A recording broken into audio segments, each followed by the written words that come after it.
नमस्कार मित्रों, MW news मुखर वक्ता में आपका स्वागत है। जैसा कि आप जानते हैं कि हम आपको रोज़ अलग अलग जनप्रतिनिधियों से रूबरू करवाते हैं, ऐसी ऐसी शख्सियत से रूबरू करवाते हैं जिन्होंने अपने जीवन के अंदर समाज को एक अलग दिशा देने का प्रयास किया हो और कहीं ना कहीं वो कामयाब भी हुए हों। उसी क्रम में आज मैं अपनी टीम के साथ में पहुँचा हूँ चूरू जिले के तारानगर तहसील की बनीन ग्राम पंचायत में, जहाँ पर श्री कृष्ण गोपाल गौशाला बनीन गौशाला है। उसके अंदर बहुत ही अच्छे तरीके से, बहुत ही अच्छे स्पेस के अंदर जो गौशाला बना रखी है, गांव वालों के सहयोग से बहुत बढ़िया बना रखी है, जिनके अध्यक्ष हैं श्री चंद जी गुदारा। उनके साथ में मौजूद हैं हनुमान जी सोनी जी भी, जो कि कमेटी के सदस्य हैं। हम उनसे वार्ता करेंगे गौशाला के बारे में कि कैसी चल रही है गौशाला और किस तरह से इसका ध्यान रखा जा रहा है और कब से बने हैं अध्यक्ष। वार्ता करते हैं। तो सबसे पहले तो गुदारा जी, आपका बहुत बहुत स्वागत है। आपका, आपके चैनल का स्वागत है। तो सोनी साहब, आपका भी स्वागत है। आपका और आपके चैनल का बहुत बहुत धन्यवाद है। तो बात करेंगे सबसे पहले गुदारा जी, आप बताओ कि आपकी जो गौशाला है ये लगभग कितने समय से चल रही है और किस तरह चल रही है? ये गौशाला 20 साल हो गए इसको। 20 साल हो गए। हाँ। गौशाला की जो ज़मीन है वो किसी के द्वारा दान दी गई थी या कोई सरकारी ज़मीन थी? देखो जी, ये गौशाला खुद गांव वालों के सहयोग से ज़मीन खरीदी गई है। ठीक है, ये बात है। और आप इस गौशाला से कितने समय से जुड़े हुए हैं? मैं आज चौथी साल चल रहा है। चौथा साल चल रहा है। तो बात करेंगे, आप 4 साल से आप अध्यक्ष हैं और आप सेवाएं दे रहे हैं, और आपका जीवन परिचय क्या है जी?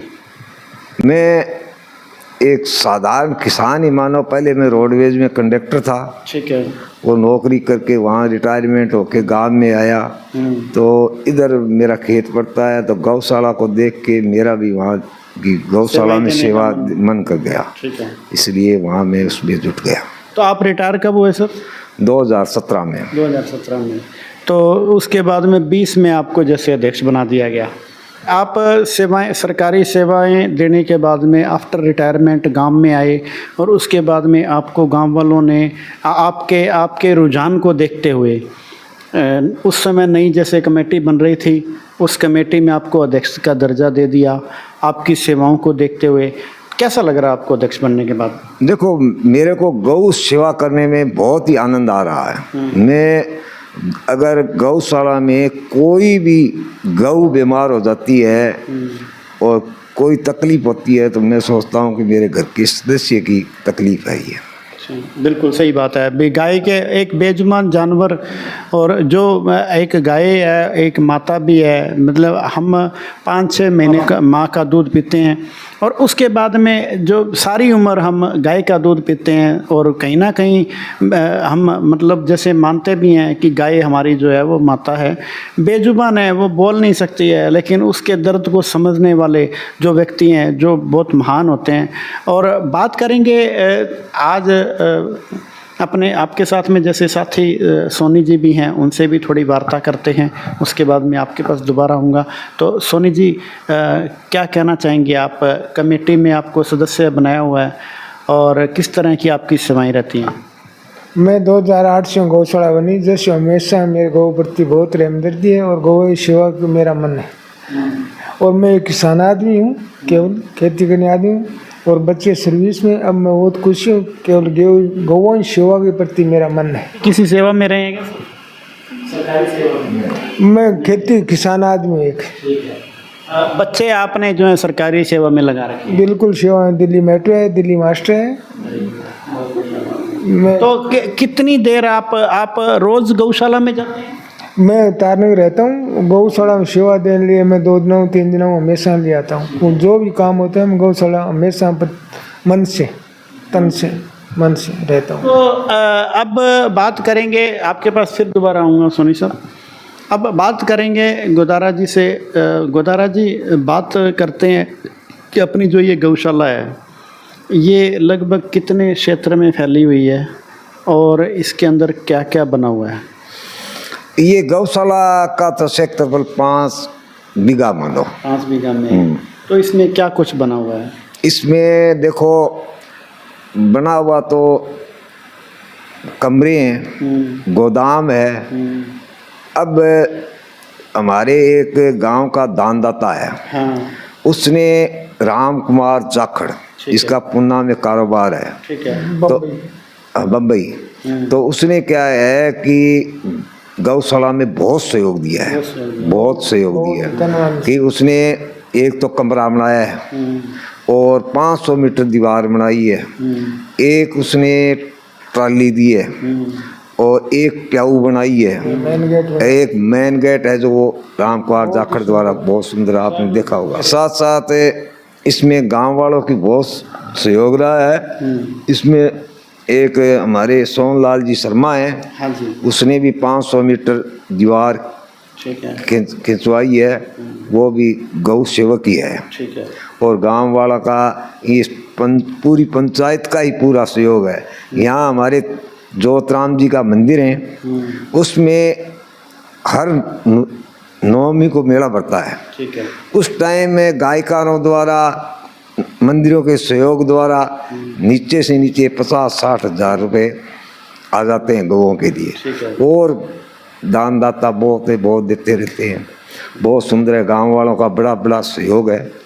ये बात तो बात करें कि आपकी जो ये जो गौशाला है, इस गौशाला के अंदर लगभग कितने पशु कितने हैं जी? 750। 750 पशु हैं। तो जो सरकार से जो अनुदान आता है वो कितना आता है? ये वो ही है 750 का। हालगड़ी तो 44 रुपये 22 रुपये है। 750 का अनुदान आ रहा है। हाँ, 750 का। बहुत बढ़िया बात है। और बात करें कि उसके अंदर जैसे कई गौशालाओं में देखा जाता है कि जैसे कोई अंधी है, कोई विकलांग है या कोई बीमार है, ऐसे पशु भी कोई देखने को मिल जाते हैं। अपने इस गौशाला के अंदर सारे के सारे स्वस्थ हैं या कोई उस तरह के भी हैं? देखो ये है कि अंधे भी हैं, हालगड़ी 2 पशु अंधे हैं, ठीक है, उसका देख रेख करते हैं। एक तो छोटा बच्चा है अभी और एक थोड़ा बड़ा है, ठीक है। वो तो ज़्यादा बाकी सारे स्वस्थ हैं। स्वस्थ हैं। तो अब बात करेंगे सोनी साहब, अपने जैसे अनेक गौशालाओं में जैसे देखा जाता है कि कभी कोई गौ कथा का आयोजन किया जाता है या कोई धार्मिक कार्यक्रम रखा जाता है। आमतौर पर क्या होता है कि ये जो धार्मिक कार्यक्रम रखा जाता है वो कहीं ना कहीं गौशाला को आगे बढ़ाने के लिए किया जाता है, एक नाम करने के लिए किया जाता है। अपने इस गौशाला के अंदर भी ऐसा कोई आयोजन हुआ है जी?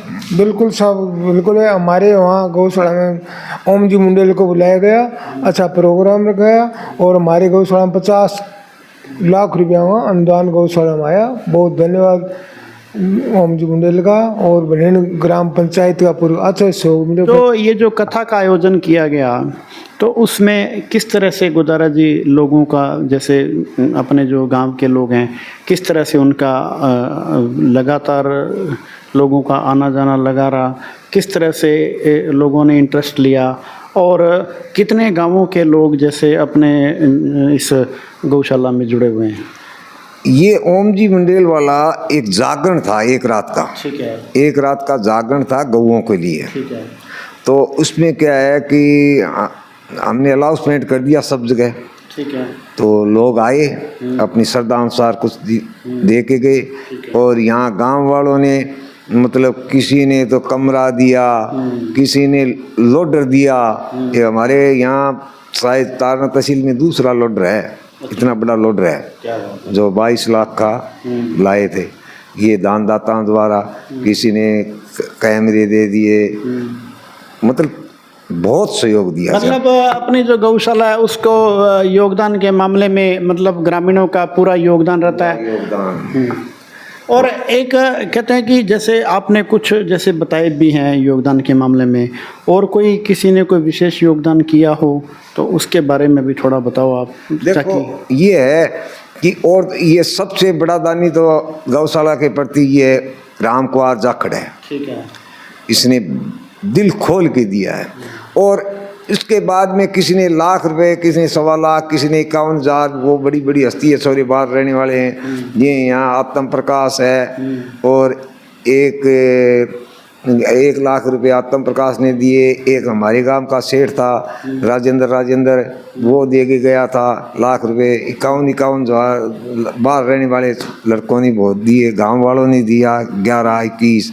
इस प्रकार से बड़ा सहयोग मिला गाँव। मतलब ये नहीं है कि सिर्फ आपको गांव से गौशाला के लिए सहयोग मिला, इसके अलावा आपको गांव से बाहर रहने वाले या यहाँ से पहले पुराने गांव के यहाँ के निवासी, वो कोई विदेश चले गए, कोई विदेश के बच्चों ने भी कोई विशेष योगदान नहीं, है? विदेश के नहीं दिए, बाहर रहने वाले बच्चों ने दिया। मतलब जो आसपास, जैसे मतलब इंडिया में रहता है, कोई पुन्ना रहता है, उस जो पुराने जो गांव के निवासी थे, जो अब बम्बई या पूना में कहीं वो शिफ्ट हो गए हैं, कोई नौकरी में लग गए कोई कारण से, तो उनकी तरफ से काफ़ी योगदान, मतलब काफ़ी रुझान है मतलब गौशाला के प्रति। बहुत ही शानदार बात है जी।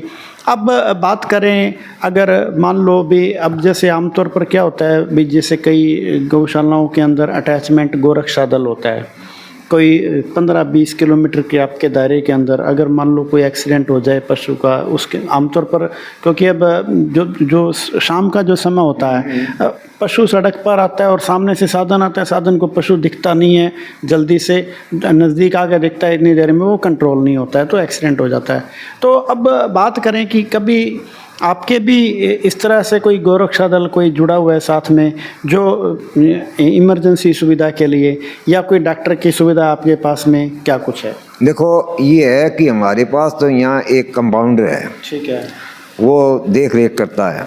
और जब कोई एक्सीडेंट हो जाता, ज़्यादा गंभीर होता है, तो उसको तो हमें सावा एक हॉस्पिटल टाइप का है जो ये बीमार एक्सीडेंट वाला, वहाँ भिजवा देते हैं। ठीक है। और ये जिस प्रकार से यहाँ ठीक होने वाला है, तो हम वहाँ उसकी सेवा करके कर देते हैं। मतलब अपनी तरफ से कोई कमी नहीं छोड़ते हैं। गुदारा जी, बात करें अपनी जो गौशाला है ये वाली, इस जो बनीन की जो गौशाला है, इसके अंदर आज की तारीख में जो पशु, जैसे आपने बताए भी 700-750 पशु है, उतना ही जैसे अनुदान आ रहा है, तो इसके अंदर कितने पशु जो है वो, उसमें गाय है और कितने सांड हैं और कितने छोटे बच्चे हैं?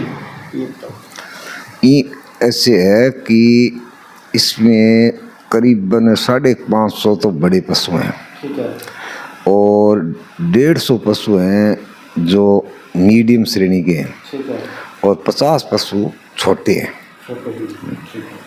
तो अब बात करें अपने कि अब इस जैसे पशुओं को संभालने के लिए आपने जैसे स्टाफ भी रखा होगा, टोटल गौशाला के अंदर आपने कितने जनों का स्टाफ रखा हुआ है और उनको लगभग क्या क्या तनख्वाह दे रहे हो? देखो, हमने 6 आदमी स्टाफ रखे, 4 तो मतलब गायों को चराने और पानी पिलाने के लिए, सफाई के लिए, ठीक है, एक हमारे मुनीम है, ठीक है, एक हमारे लोडर का ड्राइवर है, ठीक है। ये 6 दिनों का स्टाफ। उनको लगभग कितने वेतन कितना दे रहे हो? देखो, ये है कि 32,000 रुपये प्लस से खर्चा तो वो मजदूरों को देते हैं, ठीक है, काम करने वाले। 12,000 रुपये देते हैं हम मुनीम को, ठीक है, और ये 700 रुपये डेली के देते हैं लोडर को, लोडर का ड्राइवर है उसको। ठीक है। जिस दिन काम होता है उस दिन आ जाता है, तो काम नहीं होता है उस दिन नहीं। मतलब वो पर डे के हिसाब से जब आप बुलाते हो तभी आता है। तो लोडर से आपका क्या काम रहता है साहब? लोडर से ये है हमारा कि एक तो यह चारा आता है उसको ऊपर करने के लिए, ठीक है, क्योंकि वो डाल जाते हैं, तो हमारे गोदाम है चारे का, उसको ऊपर करने के लिए। दूसरा, कहीं भी कोई पशु खंडित हो जाता है तो उसका खोद के, उस लोडर द्वारा खोद के उसमें डाल के उसको दफनाया जाता है। में गांव के अंदर कोई काम होता है, जहाँ रेत भरवाने का, माटी भरवाने का, और हमारे गौशाला में जो कूटला होता है ना, खाद, उसको भरवाने का, तो उसकी रेट के हिसाब द्वारा। मतलब कि कुल मिला के आपने गौशाला का बहुत बढ़िया सिस्टम बना रखा है, चाहे वो स्टाफ का हो, चाहे वो पशुओं को संभालने का हो, चाहे वो जो गोबर है उसको संभालने का हो, और उसकी जैसे अब कई कई गौशालाओं में मैंने व्यक्तिगत रूप से देखा है कि जैसे ये जो इनको जो गाय का जो गोबर होता है उसकी गैस का निर्माण भी किया जाता है, और अपने यहाँ उस गोबर का खाद बनाई जाती है, क्या किया जाता है उसके बारे में, और कोई योजना है आपके दिमाग के अंदर इस तरह की? देखो, ये खाद ही ज़्यादा बनाई जाती है। एक बार ये किस डिपार्टमेंट से वो आए थे और हमारे को बता के गए थे, तो हमने वो भी खाद बनाई थी। वो उसके अंदर वो जीवाणु छोड़े थे, ठीक है, जीवाणु छोड़े थे, वो खाद अच्छी खाद बनी थी।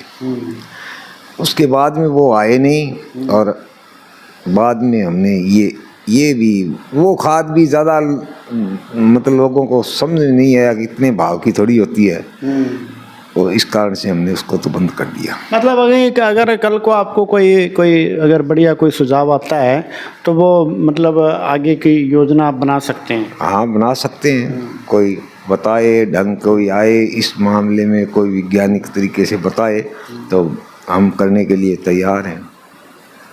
तो अभी जैसे पिछले कुछ समय पहले, जैसे 2 साल पहले लंपी की बीमारी आई थी, तो वो लंपी की बीमारी के दौरान आपके जो गौशाला में कितने पशुओं का नुकसान हुआ था, कैसे आपने केयर करी थी, वो थोड़ा? देखो, लंपी आई उस टाइम में गाय और बछड़े ये खंडित हुए थे, लेकिन हम और हमारे गांव के नवयुवक मतलब सब सक्रिय हो गए थे। और बाहर से भी एक हरसलंबा करके एक है, वो अपनी टीम लेके आता था, उसके अंदर दवाई छिड़काव, तो गांव वालों का पूरा सहयोग मिला, तो हमने ज़्यादा खंडित नहीं होने दिए। उस टाइम हम 30-35 पशु ही ज़्यादा से ज़्यादा खंडित हुए थे, और सब रोगग्रस्त हो गए थे, लेकिन गांव वालों की सहयोग से, और वो एक हरसलंबा था मतलब गौ सेवक, वो आता था गाड़ियाँ लेके, और उसमें छिड़काव वाली दवाइयाँ और एक मतलब गोलियाँ टेबलेट भी दे के जाता था। उससे हमारा बहुत बचाव और साफ सफाई का हम पूर्ण ध्यान रखते थे। इस कारण से ज़्यादा हमने खंडित नहीं होने दिया उस टाइम। मतलब बचाव कर लिया, मतलब जो नुकसान होने की आशंकाएं बनी थी वो उसका बचाव हो गया, वो अपनी मुस्तैदी की वजह से। तो गोदारा जी, बात करें कि जैसे आप अब गौशाला के अंदर आपको अनेक तरह के लोगों का आपको काफ़ी सहयोग रहता है, और बहुत भी आसपास के गांवों का भी सहयोग रहता है, तो आपका जो ये जो बनीन गौशाला है इसके अंदर आपको कौन कौन से गांवों का सहयोग रहता है? आपके जो ये मान लो भी कार्य क्षेत्र में कौन कौन से गाँव आते हैं और किस तरह योगदान देते हैं? कोई ज़मीन के हिसाब से है या खुली बास छोड़ी हुई है आपने भी? खुली बास है, जो जितना दे दे, क्या सिस्टम रहता है? देखो, हमारे यहाँ खुली है। यहाँ हमारे गांव बनीन का, हरीपुरे का, और बनड़े का, और दुल्लेरी का, 4 गांव में मतलब इस साल से पहले तो हम 4 गांवों का ही लेते थे, ठीक है, और अब की बार 3 गांव और हमारे से किसी प्रकार से हमारे को जुड़ गए, क्योंकि हमारी खेती उस गांव की तरफ ज़्यादा है और वहाँ आवारा पशु ज़्यादा थे, तो वो भी दुखी थे और हमारे गांव वाले भी दुखी थे। तो उस पशुओं को हमारे गांव के सहयोग से और वहाँ के लोगों के सहयोग से सब गौशाला में ये कम से कम 200 पशु। तो उसके बाद में उस गांव वालों ने कहा, यार हमारे को जोड़ो आप। तो हमने कहा भाई ठीक है, आप जुड़ जाओ हमारे साथ, और क्या है। कौन कौन से गांव है वो? एक तो है गोदौरों की ढाणी, एक मेघसर, एक छोटा झाड़सर, ये 3 गांव हैं हमारे। अभी तक तो हमने कुछ उसके पास से लिया नहीं है, लेकिन उसने कहा तो वो कह रहे हैं हमारे को भी जोड़ो, उसके पशु ले रहे हैं। ठीक है, तो आगे जब करेंगे सहयोग तो उस टाइम जाएंगे, देंगे तो बढ़िया काम है। लेकिन अभी इससे पहले तो ये इतने गांव थे हमारे। तो अपने गोदारा जी, अब जैसे बात करें कि अब मान लो किसी ने कोई जैसे कोई गाय पशु देना हो, तो वो कोई विशेष रूप से कोई रसीद कटवानी पड़ती है, या वैसे ही कोई अगर मान लो कोई किसान है वो देने आता है, क्या सिस्टम रहता है? देखो, न्यू है कि हमारे ये है कि कोई पशु गौशाला में भेजता है तो हम कोई पैसा नहीं लेते हैं, और जब कोई ले जाता है तो अपनी इच्छा के अनुसार गौओं की सहायता के लिए कोई दे जाता है, 1000, 500, 1500, 2000 कोई दे जाता है तो अपनी रसीद कटवा के ले जाता है, और बेचान नाम से हम कोई पशु नहीं देते। मतलब कि सिर्फ ये नहीं है कि जन सेवा का भी योगदान पूरा रहता है आपकी तरफ से। तो अब आपको जितने भी आपको दर्शक देख रहे हैं, आपके मिलने वाले शुभचिंतक हैं, आपके गांव के निवासी हैं, बनीन गांव के निवासी हैं, या आपके आसपास के आपसे जुड़े हुए गांव के निवासी देख रहे हैं, और आसपास के पंचायतों के जितने भी लोग आपको दर्शक देख रहे हैं, उनको आप क्या अपील करना चाहेंगे, संदेश क्या देना चाहेंगे? हम यही संदेश देना चाहते हैं कि भी जो गाय आवारा फिर रही है, कोई पशु, तो वो गौशाला में पहुंचाए, और गौशाला में पहुंचाएं, और गौशाला में उसके लिए चारे पानी की सारी व्यवस्था है, और गौओं का पूरा ध्यान रखें। तो सोनी साहब, आपकी तरफ से क्या अपील रहेगी? हमारी तरफ गौओं की सेवा, गांव की सेवा, स्कूल की सेवा, मंदिर की सेवा, सब विकास कार्यों की सेवा के लिए मन से गांव का विकास हो, गांव में हमेशा भागीदारी बने, युवाओं आगे आए और गांव का विकास करें। गौओं प्रति हो, मंदिर प्रति हो, शिक्षा प्रति हो, हर काम में भाग लेना चाहिए युवाओं आगे आगे। तो उदाहरण जी, आप सरकार से क्या अपील करना चाहेंगे? देखो, सरकार से हमारी यही अपील है कि सरकार कर रही है कि 12 महीने का अनुदान करेंगे, तो सरकार को 12 महीने का अनुदान करना चाहिए, और अनुदान कुछ बढ़ाना भी चाहिए, ताकि इस एरिए में ज़्यादातर वो तो है नहीं, कोई धनाढ़ लोग हैं, और अगर किसी के पास जाते हैं तो इच्छा अनुसार देते हैं, लेकिन वो बार बार जाते हैं तो वो भी मजबूर हो जाते हैं। इसलिए गवर्नमेंट थोड़ा हिसाबदारा कर दे तो गौओं की सेवा अच्छी तरह से हो जाए। ठीक है, तो बहुत बहुत धन्यवाद गोदारा जी और सोनी साहब। तो ये हैं श्री कृष्ण गोपाल गौशाला समिति बनीन के अध्यक्ष श्री चंद जी गोदारा, और उनके साथ में उनके सहयोगी हैं हनुमान जी सोनी साहब, जो कि जिन्होंने विशेष रूप से सरकार से अपील करी है कि जो 9 महीने का जो अनुदान आ रहा है उससे पूरा खर्चा तो नहीं निकलता है, ठीक है, वो जो जितना निकलता है अच्छी बात है, लेकिन उस अनुदान को 12 महीने करा जाए, और गांव वालों का जिस तरह से सहयोग मिल रहा है बहुत ही शानदार मिल रहा है, और गांव वालों के अपने जो गौशाला से जो जुड़े हुए गौ भक्त हैं, गौ भक्तों की तरफ से जो अनुदान मिल रहा है, जो सहायता मिल रही है, वो काफ़ी काबिले तारीफ़ है। लेकिन फिर भी जितना ज़्यादा सहयोग जो है वो गौ भक्तों से मिलेगा, हम गौशालाओं को भी उतना सक्षम बनाएंगे और बढ़िया बनाएंगे, ताकि उनके खाने पीने की व्यवस्था हो। चाहे कहते हैं भी ये बेजुबान जानवर है, हम सारी उम्र जो है गाय माता का दूध पीते हैं, और अगर मान लो आज ये वो गाय है जिन्होंने दूध देना बंद कर दिया, और जो सांड हैं, नंदी हैं, उनको गौशालाओं में रखा जाता है, क्योंकि ये सड़कों पे जाके आवारा घूमते हैं तो फसलों को नुकसान करते हैं। तो उस नुकसान को बचाने के लिए गौशाला में रखा जाता है और इनकी सेवा की जाती है। और अगर ये इनको अनुदान के रूप में अगर गौ भक्त के रूप में हम अगर इन गायों के लिए अगर हम सहयोग देते हैं, तो कहीं ना कहीं कहते हैं कि स्वर्ग की प्राप्ति तो होती है, लेकिन वो स्वर्ग की प्राप्ति मरने के बाद में होती है, और जीते जी अगर स्वर्ग की प्राप्ति करनी है ना, तो इस गाय की सेवा करो तो आपका जीवन सफल होगा। ठीक है जी। MW न्यूज़ मुखर वक्ता में समय देने के लिए धन्यवाद, बहुत बहुत धन्यवाद।